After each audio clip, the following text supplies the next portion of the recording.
So magandang araw Kabola. Sa video na ito Kabola, una congratulations muna kay Carlos Yulo Kabola for winning the second gold medal po Kabola sa Olympics po ng Pilipinas. Pero meron ako ditong gustong i-discuss, no?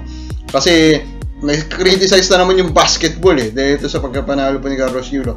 And then I will suggest some trade targets po for 4 teams. So hindi pa nakasubscribe Kabola, pakipindot naman po yung subscription button Kabola. So ito na nga, no? So, naipanalo nga ni Carlos Yulo po yung kanya pong gold medal sa artistic gymnast dito nga po Kabola sa floor exercise. And of course, congratulations po to him Kabola. He deserves all the respect Kabola for our country, etc. Pero of course, ginamit yan or ang mga naging conclusion po ng ilang mga fans Kabola o nakapanood dyan Kabola ng mga Pilipino is at binanatan na naman nila yung basketball. Basa tayo ng iba, no? Sabi ni Gaya, congratulations Yulo. Iuwi mo ang gintong medalya. Yung sana maging senyalis na to na hindi puro basketball lang dapat natin suportahan. Madami atleta ang deserving din ng support. Sabi naman ni Hana Canedo. And now I hope that the Philippine government will invest in other sport and not just basketball.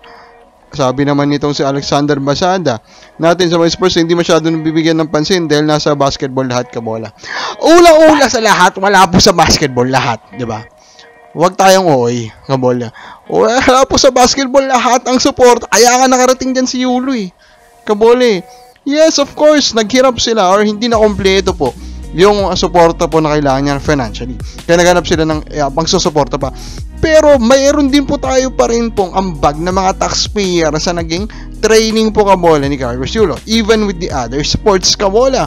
Natatawa na ako dito sinasabi lahat, etc. Oh, come on. Hindi yan totoo. Diba? That is a big fucking lie, Kabola. At ito nakatawa. Sabi nyo, gobyerno nakapokus sa basketball. Ano pinagsasabi nyo?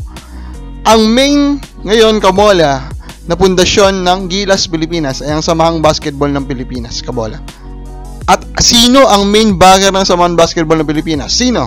Kabola, Philippine government ba? Nakikialam ba ang Philippine government?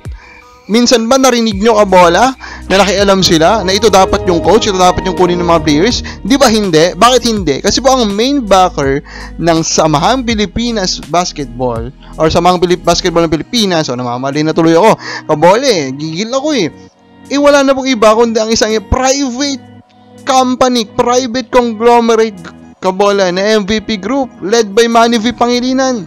Private company. So, wag nyo naman po i-down yung basketball, Kabola, na parang kasing ini-imply nyo, Kabola, is ini-steal niya, Kabola, yung suporta na galing po or para po sa ibang sports. No! Di ba, Kabola? Hinayaan na nga Hinayaan na po ng gobyerno ng Pilipinas na private po ang mag-finance sa ating basketball national team. Bakit po ganon? Kasi po sa basketball may return of investment. Kabola, bakit may return of investment? Because of its popularity. Kabola, kaya na po ng private na sila po yung magpondo. Yung ibang sports po wala pa pong ganoon. And yes, that means the government then should support it para umabot din po sa ganun na point. And yun naman po yung nangyayari, diba? Yun naman po yung nangyayari. Wala na po or minimal na lang po yung ginagastos ng Pilipinas for our national team sa basketball. So, bakit ganun pa rin yung banat nyo, diba? Mali po kayo Wag nyo po o hindi nyo kailangang i-down po yung basketball, Kabola, for you para iangat po yung ibang sports. Yes, those sports need more financing, but overall though, yung national government first should actually allocate more for sports so that all the other sports, Kabola, like gymnastic, cycling, athletics, will get more so that they can finance the training of our athletes. Okay ba? I hope understood po yan, Kabola, na po.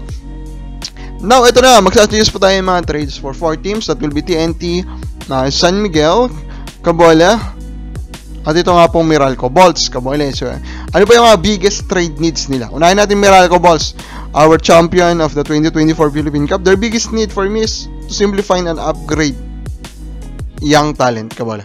So, they need to find this young talent that will upgrade from one of their veterans. I think that will be the best way for them or their trade, Kabola, to shake it up the roster, pero malamang they will not shake it up. Pero if they want to, they can do that, no? Just find a younger talent, kabola, kumbaga mas bata po na mas mataas po currently yung skill level, and do that to replace one of their veterans, kabola. Pangalawa natin, Northport Batang Bierto, obvious po anong need nila. Of course, that will be big man, kabola. So, if you look po at their current po na rotation of big man, kabola, yung iba, baka di nyo pa kilala. They do have Abu Trotter now, kabola, pero still, they badly need a starting caliber big man, kabola, if they want to compete. Now, TNT, same case scenario. They also need a starting caliber big man. Pero, of course, mas malaki po yung need ng Northport dyan. Pero for TNT kasi, kabola, they want to win a title. And of course, that means that their front line should be stable, kabola. Pero if that rumor na retired po ulit si Williams, kabola, and of course the forever po na hindi po pwedeng maging dependent dito kay JP Aram and even Brandon Roser because of injuries and some other issues, kabola, and dapat maghanap pa po ang TNT po ng iba. Then we have lastly San Miguel Beermen. Ano mo kailangan ng San Miguel Beermen? They need a forward, kabola. Another forward. Currently in their lineup, I think they have one sa mata ko. That will be, wala na pong iba kundi si Don Trollano. And Trollano is doing a good work there. He's a 3-and-D forward, kabola. So he's doing very well.